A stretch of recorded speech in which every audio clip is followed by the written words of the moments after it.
Nobody really knows how the wall was built. Yes, every child hears how, in the days of the first men, Brandon the Builder raised the wall with magic and giants and set the Night's Watch to guard it. But nobody thought to write down the story until thousands of years later, and the Septons who did it weren't much for accuracy. I mean, they have knights bumbling around thousands of years before they were knights. Sorry, bad habit. But even if magic and giants built the wall, it's the Night's Watch who have held it.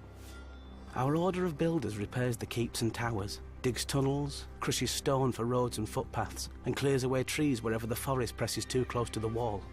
Or at least they would, if they had the men, and the tools, and the time.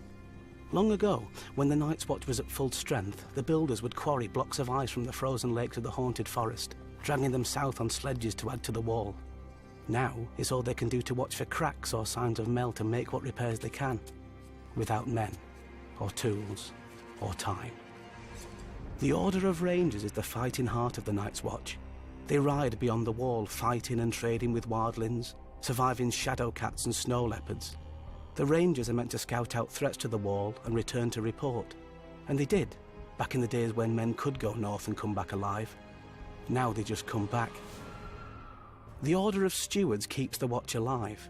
We hunt and farm, tend the horses, milk the cows, gather firewood, cook the meals and bring supplies from the south.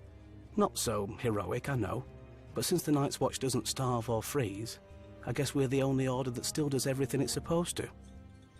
Without all of us guarding the wall together, well, it probably still wouldn't have ever fallen. Solid ice rising hundreds of feet into the air and running hundreds of miles to the sea.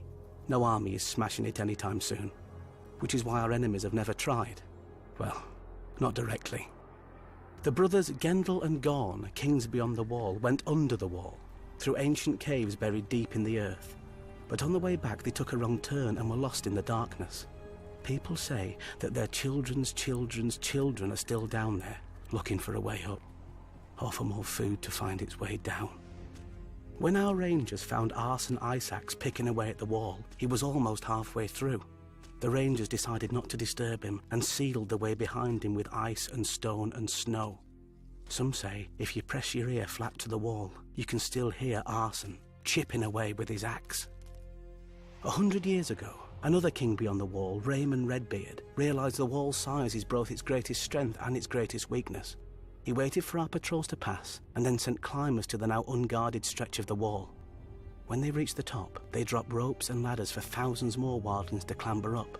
The Night's Watch didn't even know his army had crossed until after the Starks and Umbers had cornered and destroyed him. And that was 100 years ago, when the Watch had many more men than now. Lucky for the Night's Watch, the wall isn't without its own defences.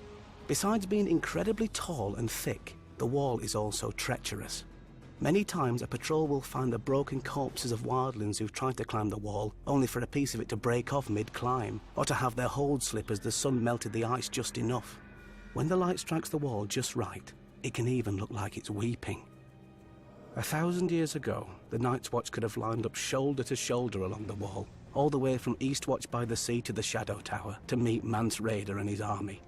But now, Mance isn't bothering to find tunnels under the wall or climb over it.